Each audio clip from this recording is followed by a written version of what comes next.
The reign of Louis XIV is often remembered as the age of glittering palaces, splendid court life, and the dazzling power of the Sun King. Versailles became a symbol of wealth, order, and absolute monarchy. Yet behind that golden facade, another story unfolded, drenched in fear, cruelty, and broken faith. In 1685, Louis XIV revoked the Edict of Nantes, a law once granting limited tolerance to French Protestants known as Huguenots.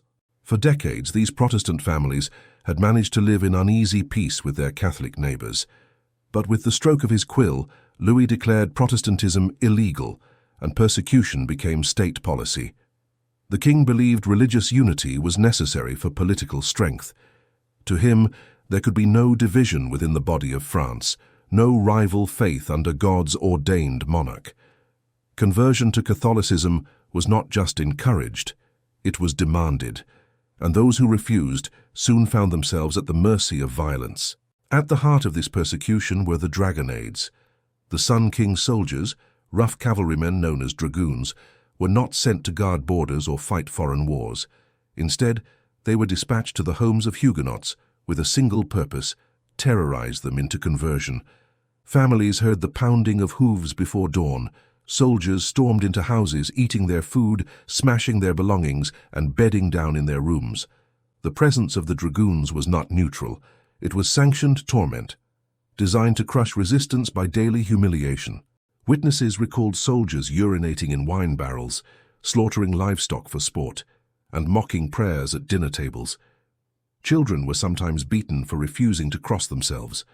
Mothers were forced to watch as daughters were harassed, and fathers, powerless, endured blows for their defiance.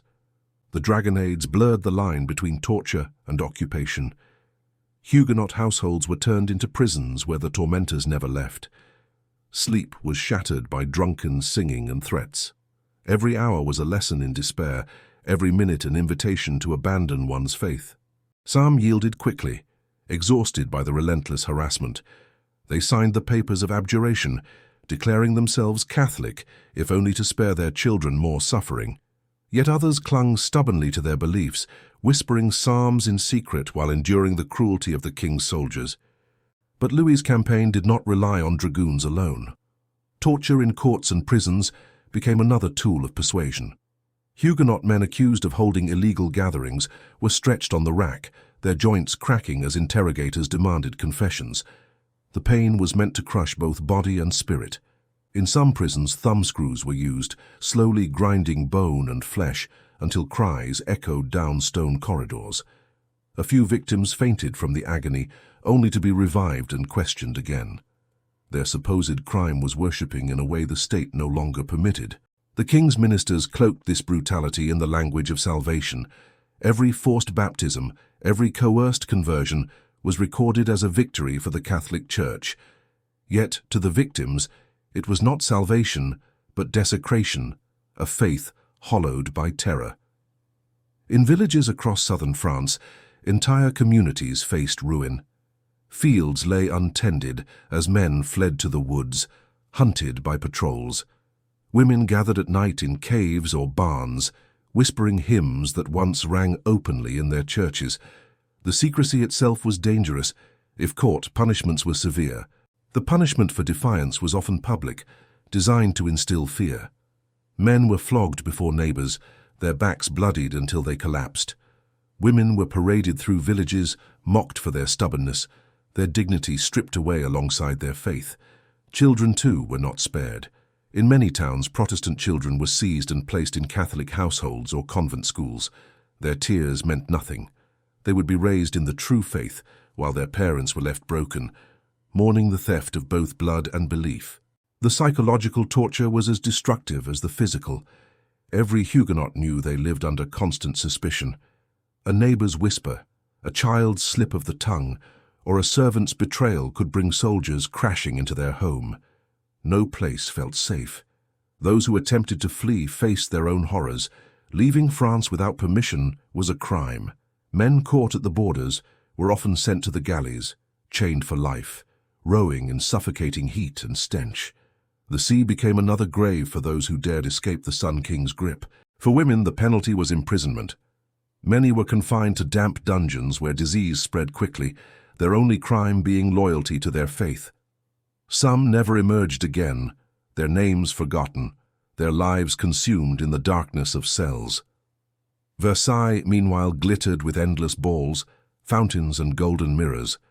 Courtiers marveled at the brilliance of Louis XIV, the monarch who claimed to embody the very sun. Yet, beyond those gates, the shadow of his rule fell heavily on countless broken lives.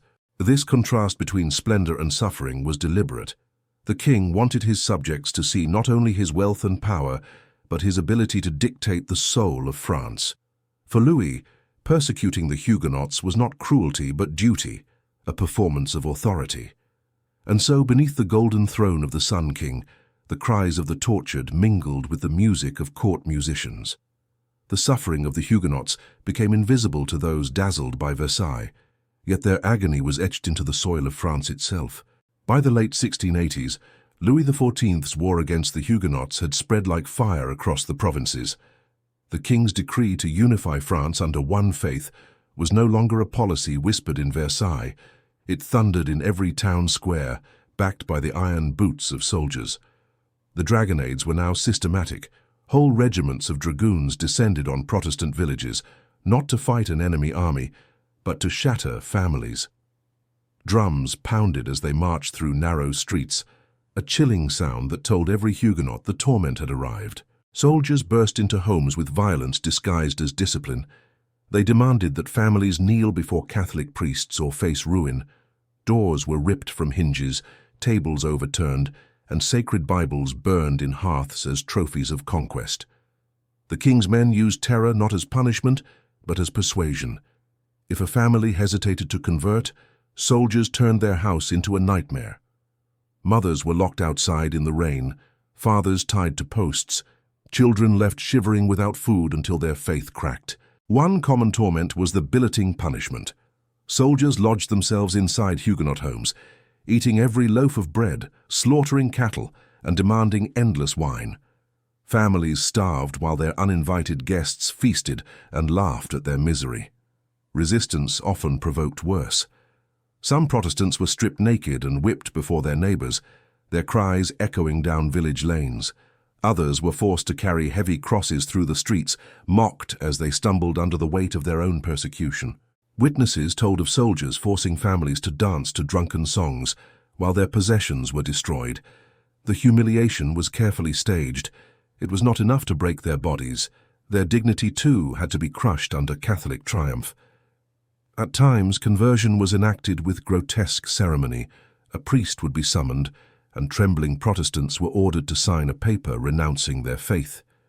Soldiers jeered as holy water was splashed on unwilling foreheads, mocking both the ritual and the victims' tears. Those who refused outright often met harsher torture in prisons. Some were bound to the rack, their limbs pulled until joints tore. Others were subjected to the strappado, hoisted by their arms tied behind their backs until shoulders dislocated. Their screams became instruments of obedience. Women were especially vulnerable. If a wife resisted, dragoons might torment her children in front of her eyes. Infants were left in freezing barns, while older children were beaten until their mothers relented. Faith became a choice between belief and the survival of one's bloodline. Children themselves were targets of indoctrination. Many were forcibly taken from Huguenot parents and raised in Catholic convents. Parents who tried to resist had their offspring dragged away by soldiers, their small hands clutching desperately at their mothers' skirts until separated forever. The cruelty extended to livelihoods. Protestant craftsmen lost their workshops, farmers were denied access to their own fields, and merchants were fined into ruin. The message was clear. Survival in France was impossible without Catholic conformity. And yet, pockets of resistance remained. In the rugged mountains of the Cevennes, Huguenot peasants hid in caves and forests. They gathered in secret assemblies in the desert, where they prayed under moonlight, whispering psalms so softly the wind could barely carry the sound. These gatherings were dangerous. Spies lurked everywhere, eager for royal favor. If caught, worshippers were dragged to prisons or sent to the galleys. Still, the faithful risked everything. believing silence before God was worse than suffering before men. Louis XIV, from the luxury of Versailles, saw these assemblies as defiance against his divine rule. To him, every hidden prayer was an act of rebellion. The persecutions intensified, not just as religious correction, but as a war against the very idea of dissent. Punishments became public spectacles. In town squares, Protestants were chained to whipping posts, their flesh torn open as the crowd was forced to watch. The lesson was unmistakable. The king's will was not to be questioned, not in politics, not in faith. Some Huguenots attempted escape, fleeing to Switzerland, the Netherlands, or England. But the journey was fraught with peril. Guards patrolled borders, and those captured were branded as traitors. Men were sent to row chained in the galleys, women left to rot in cells, their bodies wasting away. Despite the terror, stories of defiance spread like whispers of hope. A father who endured the rack without converting, a mother who smuggled her children across borders, a congregation that sang hymns under the stars. All became legends to inspire the persecuted. But such resistance only deepened the king's fury. Louis believed himself God's instrument, chosen to burn heresy from the soil of France. His golden image as the Sun King shone across Europe, yet in the shadows, he ruled through fear, blood, and broken faith. The persecutions scarred not only the Huguenots but the very soul of France. Villages emptied, farms lay abandoned, and industries once driven by Protestant skill collapsed. Beneath the grandeur of Versailles, a quieter ruin unfolded, hidden from the music and mirrors of the court. And as the drums of conversion echoed across the land, every Huguenot knew the choice before them was grim: to bend under the weight of Catholic tyranny, or to stand and suffer until body, family, and faith were torn apart. By the early 1690s, the persecutions had become an unrelenting storm. France, under the radiant image of the Sun King, was a nation divided by whispers, arrests, and fear. The Huguenots, once woven into the fabric of the kingdom, now lived as fugitives in their own land. Louis XIV was unyielding. To him, France could not be glorious if her soul was fractured. Every Protestant church destroyed, every family broken, every forced baptism was recorded in Versailles as triumph. Behind the gilded gates, statistics replaced the cries of the suffering. The Dragonnades remained the sharpest weapon. Soldiers grew more inventive in their cruelty, knowing they acted with royal blessing. Some forced Protestants to kneel on sharp stones for hours until their knees bled. Others tied men to chairs and poured boiling water over their hands, demanding they sign conversion papers. For many, the torment no longer shocked, it drained. Endless humiliation, endless hunger, endless fear turned the strongest men into hollow shells.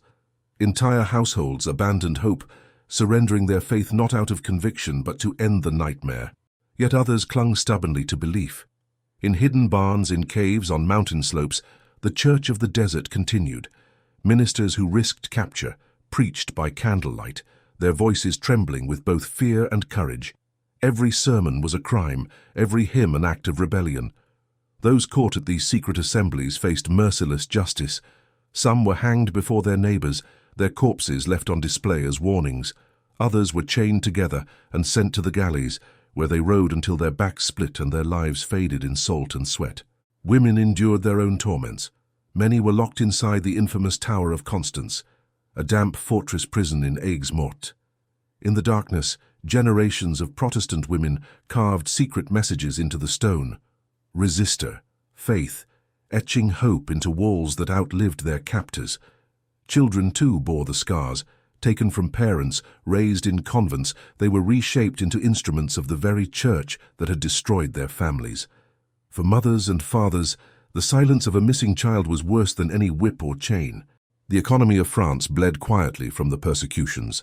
Huguenot artisans, silk weavers, glassmakers, printers fled in waves.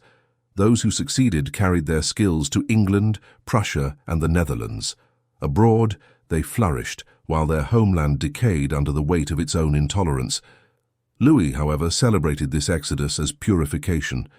He believed France was stronger without her heretics, blind to the truth that he was hollowing out his nation's wealth and weakening its future. Versailles glowed with endless banquets, but across the provinces, workshops stood silent. The persecutions also reshaped Europe's view of France. Foreign powers, already wary of Louis's ambition, now saw him as both tyrant and zealot. Protestant nations welcomed the refugees, not only for their skills, but as living proof of Catholic cruelty. Still, inside France the suffering deepened. Villages where Huguenots once thrived became ghostly. Families who had lived for generations on ancestral land disappeared overnight, their homes looted, their fields abandoned to weeds. Faith had turned them into strangers in their birthplace. Some Huguenots resisted with arms. In the Cevennes, small bands of men, later called camisards, rose against the king's forces. Though poorly equipped, they fought with ferocity, guided by belief more than weaponry. Their rebellion was crushed brutally, but their defiance became legend. Torture remained ever present. Prisoners were broken on the wheel, bones smashed one by one until breath was all that remained. Others were burned alive, their flames lighting the night as crowds were forced to watch. Terror was spectacle, a theatre of obedience staged by the crown. The Sun King never witnessed these horrors. From Versailles he basked in music, theatre, and endless praise. Courtiers bowed, fountains sparkled, mirrors reflected his golden image. The cries of the tortured never reached his gilded ears, but the shadow of his policies spread far beyond his palace. Generations of French Protestants carried the memory of persecution like an inherited wound.